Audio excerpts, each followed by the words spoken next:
പ്രത്യേകിച്ച് മുസ്ലിം സഹോദരങ്ങൾ. ഇന്ത്യൻ സ്വാതന്ത്ര്യ സമരത്തിൽ ഏറ്റവും വലിയ സംഭാവന നൽകിയത് മുസ്ലിം സഹോദരങ്ങളാണ്. നമുക്കവരെ മറക്കാൻ കഴിയില്ല. അവരെ ഉപേക്ഷിക്കുന്നത് ശരിയല്ലല്ലോ. ഞാൻ ഇവിടുത്തെ എല്ലാ മുസ്ലിം സഹോദരൻ ഇപ്പോൾ പറഞ്ഞില്ലേ, ഈ കൂട്ടിക്ക് വെച്ച് തന്നെ മെമ്പർഷിപ്പ് എടുത്തു മുസ്ലിം, അത് ഒരു കുഴപ്പമില്ല. ഈ കേരളത്തിലെ അല്ലെങ്കിൽ ഇന്ത്യയിലെ മുസ്ലിമാണോ അവൻ വർഗീയവാദിയാണ്. വർഗീയവാദിയല്ലാത്ത ഒരു മുസ്ലിമിൻ ലോകത്ത് ഇന്ത്യ മഹാരാജ്യം ജീവിച്ചിരിപ്പില്ല. ഇത്ര വൃത്തികെട്ടവന്മാർ, രാജ്യത്തെ കൊള്ളയടിക്കുന്നവന്മാർ. അതിലൊന്നും നമുക്ക് പ്രശ്നമില്ല. പക്ഷേ പരിശുദ്ധമായ ഇസ്ലാമിനെ ഒളിഞ്ഞും തെളിഞ്ഞും ആക്ഷേപിക്കാമെന്നാൽ, പേജിലൂടെയും സ്റ്റേജിലൂടെയും ആക്ഷേപിക്കാമെന്നാൽ, ജനാധിപത്യ രീതിയിൽ ചങ്കൂറ്റത്തോടെ അതിനെതിരെ മറുപടി പറയാൻ ചുണക്കുട്ടികളായ ആയിരക്കണക്കിന് പണ്ഡിതന്മാരുണ്ട് ഇവിടെ. ഇവിടുത്തെ ജംഇയ്യത്തുൽ ഉലമകൾ അതിനെതിരെ ശബ്ദിക്കും. പരിശുദ്ധമായ ഇസ്ലാം വീണ് കിടക്കുന്ന ഒരു വടവൃക്ഷമാണ്. പോവുന്നവനും വരുന്നവനും കയറി ഇറങ്ങി നിരങ്ങാൻ പറ്റുന്ന നിലയിൽ വീണ് കിടക്കുന്ന വൃക്ഷമാണെന്ന് ആരെങ്കിലും ചിന്തിക്കുന്നെങ്കിൽ വിഡ്ഢികളുടെ സ്വർഗത്തിലാണ് അവര്. വിഡ്ഢികളുടെ സ്വർഗത്തിലാണ്. ഇസ്ലാമിനെതിരെ നാഴികയ്ക്ക് 40 വട്ടം മോശമായ അഭിപ്രായങ്ങൾ പറഞ്ഞ്, ഓരോ കാര്യങ്ങൾ പറഞ്ഞ്, PC ജോർജ് എന്ന് പറയുന്ന പൂഞ്ഞാറിൽ ഒന്നുമല്ല എന്ന് തെളിയിച്ച ആ പക്കാ നസ്രാണി ഇസ്ലാമിനെ പറ്റി ആക്ഷേപിച്ചു പറയുമ്പോൾ ഇവിടെ മറുപടി പറയാൻ നമുക്ക് കഴിയാത്തത് കൊണ്ടല്ല, പക്ഷേ ഷെയ്ഉം മദ്കൂർ അല്ല എന്ന് ഞങ്ങൾ മനസ്സിലാക്കിയത് കൊണ്ടാ. ഒരു വസ്തുവല്ല, പറയപ്പെടാൻ പറ്റ വസ്തുവല്ല. ഇങ്ങനെ ഉണ്ട് എന്ന് പറഞ്ഞിട്ട് വലിയ ആളാണെന്ന് പറയാൻ പറ്റൂലല്ലോ. അതുകൊണ്ട് ഇസ്ലാമിനെ പറ്റി പറയാ, പെട്രോൾ ഇനി ആരും അടിക്കരുത്. ഒരു ചാനൽ ചർച്ച കയറി എന്ന് പറയാ, പെട്രോൾ അടിക്കരുത് ആരും. അങ്ങനെ അടിക്കാതിരുന്നാലേ സൗദികളുടെ അവസാനിക്കുകയുള്ളൂ. ഇത് രണ്ടിന്റെ ഇടയിൽ വേറൊരു വാക്കുണ്ട്, ഞാൻ പറയില്ല. സൗദികളുടെ ഇന്നത് അവസാനിക്കണമെങ്കിൽ നിങ്ങൾ ആരും എണ്ണ അടിക്കരുതെന്ന് പറഞ്ഞു. നിങ്ങൾ ആലോചിച്ചു നോക്കൂ, ഇയാൾ വല്ലതുമാണോ? ഒന്നുമല്ല. നിങ്ങൾ എന്തിനാ ഇസ്ലാമിനെതിരെ കുറ്റം പറയുന്നത്? എന്നെ ഉസ്താദ് തുപ്പി. എന്തിനാണ് ഉസ്താദ് തുപ്പാൻ നിങ്ങൾ നിന്നോടുത്തത്? ശിരസ് കുനിച്ചിട്ട് ഉസ്താദിനോട് തലയിൽ ഓതി ഊത് എന്ന് പറഞ്ഞപ്പോ, ഈരാറ്റുപേട്ടയിലെ ഏതോ ഒരു ഉസ്താദ് തലയിൽ ഓതി ഊതി കൊടുത്തപ്പോൾ, വർഷങ്ങൾക്ക് ശേഷം ഏതോ ശാഖയിൽ ചെന്നിട്ട് കാവി നിക്കറിട്ടതിന്റെ പേരിൽ എന്റെ തലയിലൂടെ ഉസ്താദ് തുപ്പി എന്ന് പറയാൻ ആർജവം കാണിച്ച, രാഷ്ട്രീയത്തിൽ എടുക്കാൻ നാണയമായ ഈ പറയപ്പെട്ട വ്യക്തി ഇസ്ലാമിനെതിരെ കളിക്കരുത് മറുപടി പറയാൻ അറിയാത്തത് കൊണ്ടല്ല. പക്ഷേ ഞങ്ങളുടെ ഗുരുനാഥന്മാർ, ഞങ്ങളുടെ നേതാക്കന്മാർ, ഞങ്ങളുടെ പള്ളികൾ, ഞങ്ങളുടെ ആരാധനാലയങ്ങൾ അത് പഠിപ്പിക്കുന്നില്ല. അതുകൊണ്ട് ഞങ്ങൾ പറയാത്തതാണ്. പക്ഷെ ഇതൊക്കെ കണ്ടിട്ട് ഞങ്ങൾ പൊട്ടന്മാരാണെന്ന് ധരിച്ചാൽ ഞങ്ങൾ പൊട്ടന്മാരല്ല. ഞങ്ങൾ ഇതൊക്കെ കാണുന്നുണ്ട്, കേൾക്കുന്നുണ്ട്. മറുപടി പറയാത്തത് നിങ്ങൾ പറയപ്പെടാൻ പറ്റാത്തൊരു വസ്തു ആയതുകൊണ്ടാണ് എന്ന് മാത്രമേ നമുക്ക് പറയാനുള്ളൂ, അല്ലേ? അതുകൊണ്ട് എന്റെ പ്രിയപ്പെട്ട സഹോദരങ്ങളെ ഞാൻ പറയാണ്, ആർക്കെങ്കിലും വേദനിച്ചിട്ടുണ്ടെങ്കിൽ നിങ്ങൾ മാപ്പാക്കണമെന്ന് ഞാൻ പറയില്ല. ദീനായതുകൊണ്ട് എനിക്കതിൽ അഭിമാനമേ ഉള്ളൂ. അതുകൊണ്ട് എന്റെ പ്രിയപ്പെട്ട സഹോദരങ്ങളെ, പരിശുദ്ധമായ ഇസ്ലാമിനെ സംബന്ധിച്ചിടത്തോളം ആവശ്യമില്ലാത്തടത്ത് നമ്മൾ തലയിടാൻ പോകരുത്. അതാണ് രണ്ടാമത്തെ ഹദീസ്. ഇനി കേട്ടോ, മൂന്നാമത്തേത് ചുരുക്കി പറയാൻ ഇനി ആകെ നമുക്കൊരു അരമണിക്കൂറിന്റെ ഉള്ളിൽ അവസാനിപ്പിക്കണം, അപ്പൊ സമയം തീരും. മൂന്നാമതായി കാരുണ്യത്തിന്റെ പ്രവാചകൻ നമ്മെ പഠിപ്പിച്ച ഹദീസ് ഏതാണ്? അല്ലാഹുവിന്റെ റസൂൽ സല്ലല്ലാഹു അലൈഹി വസല്ലം പറയുകയാണ്, ലാ യകൂനുൽ മുഅ്മിനു മുഅ്മിനാ ഹത്താ യർളാ ലി അഖീഹി മാ യർളാഹു ലിനഫ്സിഹി. മനസ്സിലുള്ള ആഗ്രഹം എന്താണ്? നിനക്ക് എന്ത് ആഗ്രഹമുണ്ട് അത് നിന്റെ സഹോദരനും കിട്ടണമെന്ന് നീ ആഗ്രഹിക്കണം. അങ്ങനെ ആഗ്രഹിക്കുന്ന ഒറ്റ കാര്യമുള്ളൂ, കറണ്ട് ബില്ല് വരുമ്പോൾ. നമ്മളെ വീട്ടിൽ വന്നതിന് അല്പം കൂടെ കിട്ടിയാലും കുഴപ്പമില്ല അപ്പുറത്ത്. എന്റെ പ്രിയപ്പെട്ട സഹോദരങ്ങളെ, മനസ്സിന്റെ ആഗ്രഹം എന്താണ് അത് തന്റെ സഹോദരനും കിട്ടണം. എന്റെ ഭാര്യയ്ക്ക് എന്താണോ എന്റെ ഭാര്യ ആഗ്രഹിക്കുന്നത് അത് എന്റെ സഹോദരന്റെ ഭാര്യയ്ക്കും കിട്ടണം. എന്റെ മക്കൾ എന്താണോ ആഗ്രഹിക്കുന്നത് അത് എന്റെ സഹോദരന്റെ മക്കൾക്കും കിട്ടണം. ഈ ഒരു ആഗ്രഹം നമ്മുടെ മനസ്സിലുണ്ടോ? ഉണ്ടോ? അൻസാരികൾ എന്തുകൊണ്ടാണ് സ്ത്രീകളിൽ ഏറ്റവും ശ്രേഷ്ഠരായ സ്ത്രീകൾ അൻസാരി സ്ത്രീകളാണ്. മക്കയിൽ ചെന്ന് നമ്മൾ കച്ചവടം നടത്തുമ്പോൾ, മക്കയിൽ ചെന്ന് നമ്മൾ സാധനങ്ങൾ വാങ്ങുമ്പോൾ അവിടെ വില പേശുന്നതിന് പ്രശ്നമല്ല. വില തർക്കിച്ചിട്ട് നമുക്ക് സാധനങ്ങൾ വാങ്ങാം. മക്കയിലെ വഴിയോര കച്ചവടക്കാരിൽ നിന്ന് ആ പണി മദീനത്ത് പാടില്ല. മദീനയിൽ ചെന്നാൽ നിങ്ങൾ ഒരിക്കലും മദീനയിലുള്ള കച്ചവടക്കാരോട് വില പേശരുത്. അൻസാരികളാണവർ, അവിടെ പിന്തലമുറക്കാരാണവര്. അൻസാരി സ്ത്രീകളാണ് ശ്രേഷ്ഠരായ സ്ത്രീകൾ. അൻസാരികൾ എന്ന് പറഞ്ഞാൽ മക്കയിൽ നിന്ന് 455 കിലോമീറ്റർ അപ്പുറത്തുള്ള മക്കയിൽ നിന്ന് മദീനയിലെ സർവ്വതും ഉപേക്ഷിച്ച് വന്നപ്പോൾ എത്രയോ സഹാബാക്കളാണ്, 2 തോട്ടമുള്ളവര്. ഓരോ സഹാബാക്കളെ റസൂലുള്ളവരുടെ സഹോദരങ്ങളായി പ്രഖ്യാപിച്ചപ്പോൾ കൂടെയുള്ള സഹോദരന്റെ കൈ പിടിച്ചിട്ട് എവിടെയോ നിന്ന് വന്ന 455 കിലോമീറ്റർ അപ്പുറത്ത് നിന്ന് വന്ന മക്കയിൽ നിന്ന് വന്ന തന്റെ ദീനിയായ സഹോദരനായ, മതത്തിൽ തന്റെ സഹോദരനായ ആ മക്കക്കാരനായ മുഹാജിറായ ആ മനുഷ്യന്റെ കൈ പിടിച്ചിട്ട് നേരെ കൊണ്ടുപോയിട്ട് പറഞ്ഞു, ഈ 2 തോട്ടം എന്റെ തോട്ടമാണ്, ഇഷ്ടമുള്ളത് പറഞ്ഞോ, നിനക്ക് ഞാൻ അങ്ങ് തന്നേക്കാമെന്ന് പറഞ്ഞു. 2 വീടുള്ളവര് ഈ വീടിന്റെ മുന്നിൽ കൊണ്ട് നിർത്തിയിട്ട് ഇതെന്റെ വീടാണ്, അതും എന്റെ വീടാണ്, ഇഷ്ടമുള്ളത് നീ പറഞ്ഞാ നിനക്ക് അങ്ങ് തന്നേക്കാ. വീണ്ടും അകത്ത് ചെന്നു. 2 ഭാര്യമാരുള്ള അൻസാരികളായ സഹാബത്ത്, അവരിൽ ഒരാള് മുഹാജിറായ ഒരു സഹാബിയുടെ കൈ പിടിച്ചിട്ട് പറഞ്ഞു, ഇതെന്റെ 2 ഭാര്യമാരാണ്, ഇതിൽ ഇഷ്ടപ്പെട്ടത് ഏതെന്ന് പറ, ഞാൻ മൊഴി ചൊല്ലിയിട്ട് നിനക്ക് തന്നേക്കാമെന്ന് പറഞ്ഞ് എല്ലാം കൊടുത്ത അൻസാരികളായ സഹാബികളുണ്ടല്ലോ. ഈ അൻസാരികളായ സഹാബികള് തന്റെ പ്രിയപ്പെട്ട സഹോദരങ്ങൾ തങ്ങളെ പോലെ ആഗ്രഹമുള്ളവരാണ്, തങ്ങളെ പോലെ ആവശ്യമുള്ളവരാണ്, തങ്ങളെ പോലെ സന്തോഷിക്കണമെന്ന് ആഗ്രഹിക്കുന്നവരാ. ഈ ഒരു ചിന്തയോടുകൂടി മക്കയിൽ നിന്ന് വന്ന, ഏതോ ലോകത്തിൽ നിന്ന് വന്ന കാരുണ്യത്തിന്റെ പ്രവാചകന്റെ സതീർത്ഥ്യരായ സഖാക്കളായ ആ സഹാബാക്കളോട് സ്നേഹം കാണിച്ച അൻസാരികളായ സഹാബത്തില്ലേ, അവര് പേര് തന്നെ അല്ലാഹു തആല ഇട്ടത് അൻസാരികളെന്നാ. അൻസാറെന്ന് പേരിട്ടത് നമ്മളല്ല, അല്ലാഹുവിന്റെ ഖുർആൻ തന്നെയാണ് അൻസാരികളെന്ന് പേരിട്ടത്. ഈ അൻസാറെന്ന് പറഞ്ഞാൽ തന്നെ സഹായികളെന്നല്ലേ അർത്ഥമുള്ളത്. മുഹാജിർ എന്ന് പറയുന്ന മക്കക്കാർക്കാണ് പേര് പലായനം ചെയ്യുന്നവരെന്നാ. സഹോദരങ്ങളെ, ഈ അൻസാരികളായ സഹാബത്താ നമുക്ക് മാതൃകയാകേണ്ടത്. മഹാനായ ഇബ്നു അബ്ബാസ് റളിയല്ലാഹു തആല അൻഹുമാ ഒരു ദിവസം പറയുകയാണ്, ഒരാൾ തന്നെ ചീത്ത വിളിക്കാൻ വേണ്ടി വന്നു. ഇബ്നു അബ്ബാസ് റളിയല്ലാഹു അൻഹുമയെ ചീത്ത വിളിക്കാൻ വേണ്ടി ഒരാൾ കടന്നു വന്നു. മുഖത്ത് നോക്കിയിട്ട് സഭ്യതയില്ലാത്ത കാര്യം പറഞ്ഞപ്പോൾ, അശ്ലീല ചുവയുള്ള എന്തോ വർത്തമാനങ്ങൾ പറഞ്ഞപ്പോ ഇബ്നു അബ്ബാസ് റളിയല്ലാഹു തആല അൻഹുമാ പറഞ്ഞതെന്തെന്നറിയോ? ചീത്ത വിളിച്ചോ, ചീത്ത പറഞ്ഞോ, പക്ഷേ എനിക്ക് 3 സ്വഭാവമുണ്ട്. അതിൽ ഒന്നാമത്തേത്, ഇന്നീല ആതിയലൽ ആയതി ഫീ കിതാബില്ലാ ഫലവദിതു അന്ന ജമീഅൽ ആലമീന അന്ന ജമീഅൻ നാസി യഅലമൂന മിമ്മാ അഅലമൂ. ഇബ്നു അബ്ബാസ് റളിയല്ലാഹു അൻഹു പറയുകയാണ്, ഞാൻ ഖുർആനിന്റെ ഒരു ആയത്ത് പഠിച്ചാൽ, ഖുർആനിന്റെ ഒരു ആയത്ത് ഞാൻ മനസ്സിലാക്കിയാൽ എന്റെ മനസ്സിനകത്ത് വല്ലാത്ത വെപ്രാളമാണ്. എന്തെന്നറിയോ?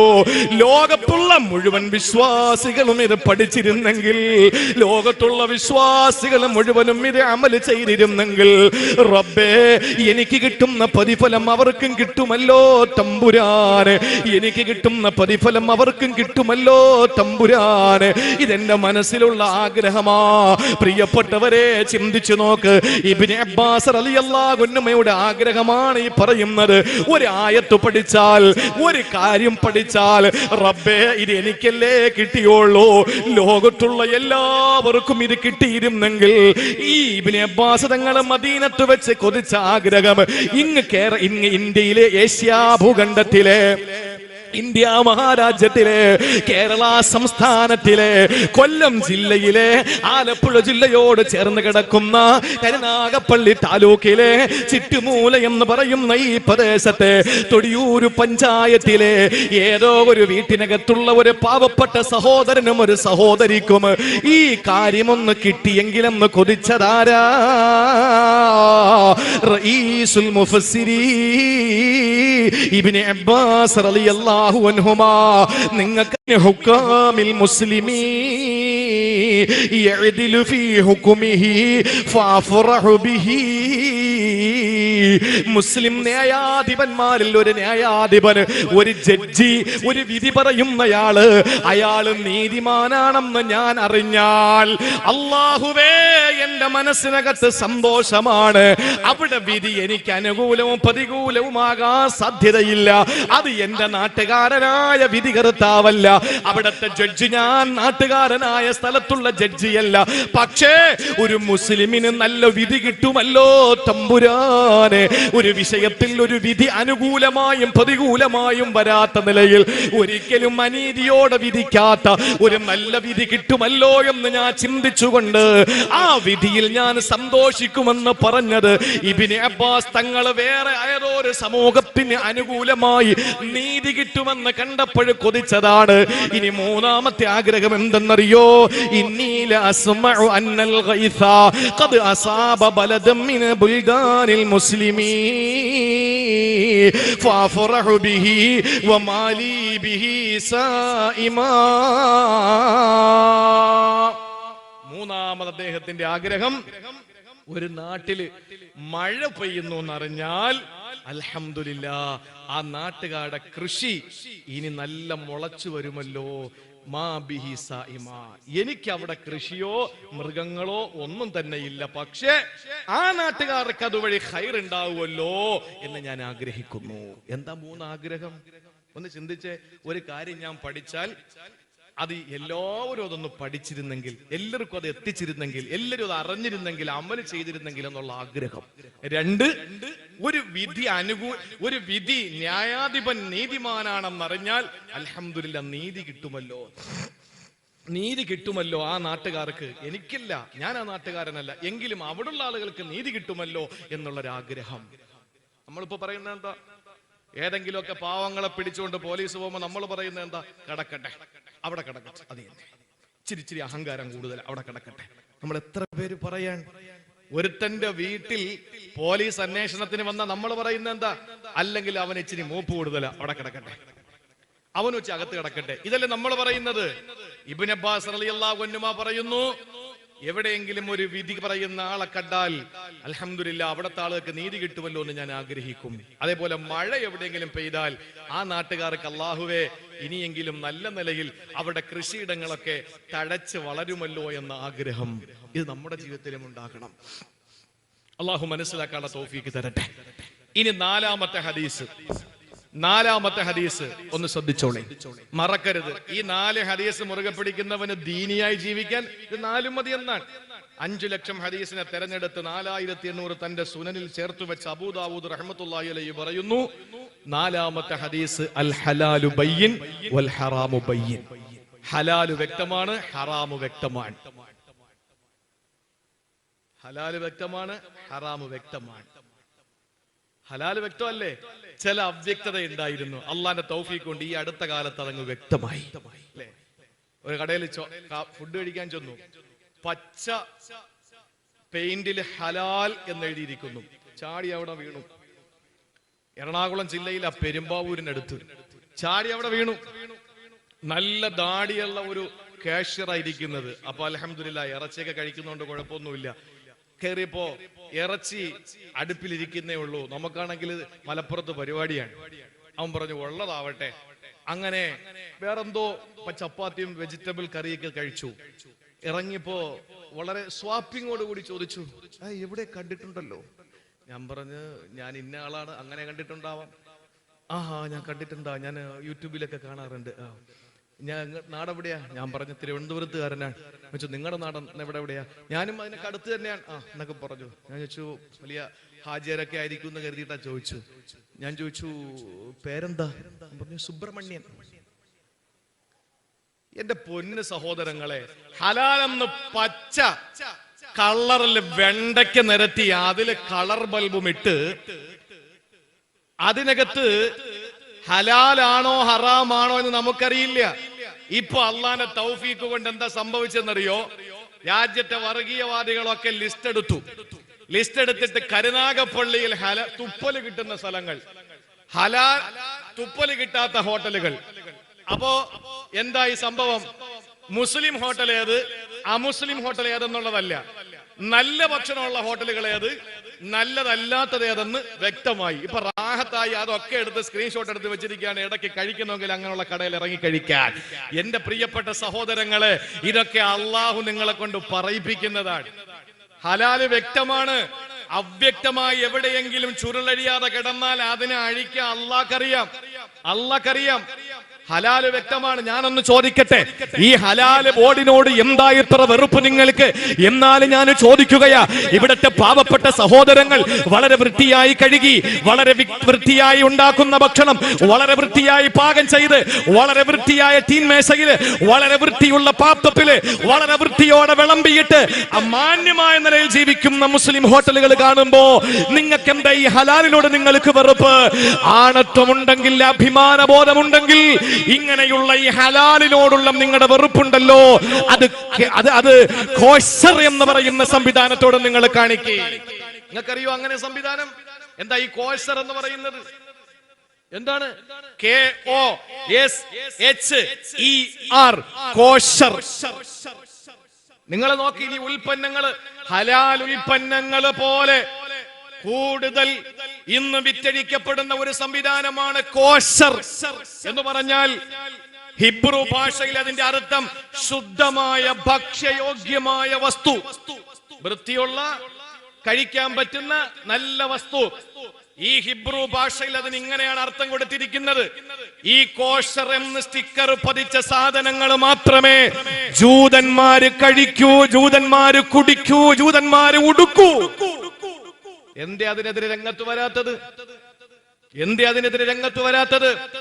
ഞങ്ങളുടെ ഹബീബ് തിന്നുന്ന കാര്യത്തിൽ മാത്രമല്ല, ഒരു തെങ്ങും തോപ്പ്, ആ തെങ്ങും തോപ്പിൽ എന്റെ തെങ്ങിൽ നിന്നാണോ ഈ വീണ് കിടക്കുന്ന തേങ്ങ, അടുത്തുള്ളവന്റെ ആ തെങ്ങിൽ നിന്നാണോ ഈ തേങ്ങ വീണ് കിടക്കുന്നത്? അത് അവ്യക്തമാണെങ്കിൽ ഈ ഹലാലിന്റെയും ഹറാമിന്റെയും ഇടയിൽ ഒരു നിഗൂഢമായ, ചുരുളഴിക്കാൻ കഴിയാത്ത ഒരു തലം കൂടിയുണ്ട്. അതിന് പറയുന്നത് ശുബ്ഹാത്ത് എന്നാണ്. ശുബ്ഹാത്ത് എന്നാണ്. ആരെങ്കിലും ശുബ്ഹാത്തിനെ സൂക്ഷിച്ചു കഴിഞ്ഞാൽ അള്ളാഹുവിന്റെ ഹബീബ് സല്ലല്ലാഹു അലൈഹി വസല്ലം പറഞ്ഞത് അവൻ വിജയിച്ചു എന്നാണ്. ഹലാല് വ്യക്തമാണ്. നോക്കിക്കൊണ്ട് നിൽക്കുമ്പോ തന്റെ തോപ്പിലെ തെങ്ങിൽ നിന്ന് തേങ്ങ വീണു, ഹലാൽ വ്യക്തം. നോക്കിക്കൊണ്ട് നിന്നപ്പോ അപ്പുറത്തെ തെങ്ങിൽ നിന്ന് തേങ്ങ വീണു, ഹറാമും വ്യക്തം. ഇത് രണ്ടും കാണാതെ വീടിന്റെ മുറ്റത്തിറങ്ങിയപ്പോ മുറ്റത്ത് തേങ്ങ കിടക്കുന്നു. ഇവിടത്തതുമാകാം, അവിടത്തതുമാകാം. അതിന്റെ പേരാണ് ഹറാമ്. അതിന്റെ പേരാണ് ഹറാമ്. ഇത് ഞങ്ങൾ കഴിക്കൂല എന്ന് പറഞ്ഞാൽ ഞങ്ങളെ ഇത് തീറ്റിച്ചേ അടങ്ങൂ എന്ന് പറയാൻ ആരാ നിങ്ങൾക്ക് അനുവാദം തന്നത്? ഞങ്ങൾ ഇഷ്ടമുള്ളത് കഴിക്കും, ഞങ്ങൾക്ക് ഇഷ്ടമുള്ളത് തിന്നണം, ഞങ്ങൾക്ക് ഇഷ്ടമുള്ളത് ഉടുക്കണം, ഞങ്ങൾക്ക് ഇഷ്ടമുള്ളത് ധരിക്കണം, ഞങ്ങൾ ഇഷ്ടമുള്ളിടത്ത് കിടക്കും. അത് ചോദിക്കാൻ ഇവിടെ ആരെയും ഏൽപ്പിച്ചിട്ടില്ലല്ലോ. ഇന്ത്യ മഹാരാജ്യത്ത് അതിനുള്ള അനുവാദം ഞങ്ങൾക്കുണ്ടല്ലോ. ഞങ്ങളുടെ മതമനുസരിച്ച് ജീവിക്കുന്നതിന് രാജ്യത്തിന്റെ മഹത്വമായ, മഹോന്നതമായ ഈ രാജ്യത്തിന്റെ ഭരണഘടനയ്ക്ക് വിരുദ്ധമാകുന്നില്ല. എന്തുകൊണ്ട് കോശറിനെതിരെ പോകുന്നില്ല? 2-3 ഉദാഹരണങ്ങൾ പറയാം. നിങ്ങൾ അലസരായി പോകരുത്. ഞാൻ കഴിഞ്ഞ മാസം വന്നപ്പോ 1.5 മണിക്കൂറെ പ്രസംഗിച്ചോളൂ, ബാക്കി പിരിവായിരുന്നു. അപ്പൊ അതുകൊണ്ട് എനിക്ക് തന്നെ എന്റെ സ്വത്വബോധത്തോടെ തന്നെ എനിക്കൊരു അനീതി തോന്നി. അതുകൊണ്ട് ഞാൻ 2 മണിക്കൂർ പ്രസംഗിക്കും. ഇനി 15 മിനിറ്റ് കൂടെ പ്രസംഗിച്ചിട്ട് നിങ്ങൾ തരുന്ന എന്താണോ അത് വാങ്ങിക്കൊടുക്കും ഇൻഷാ അല്ലാഹ്.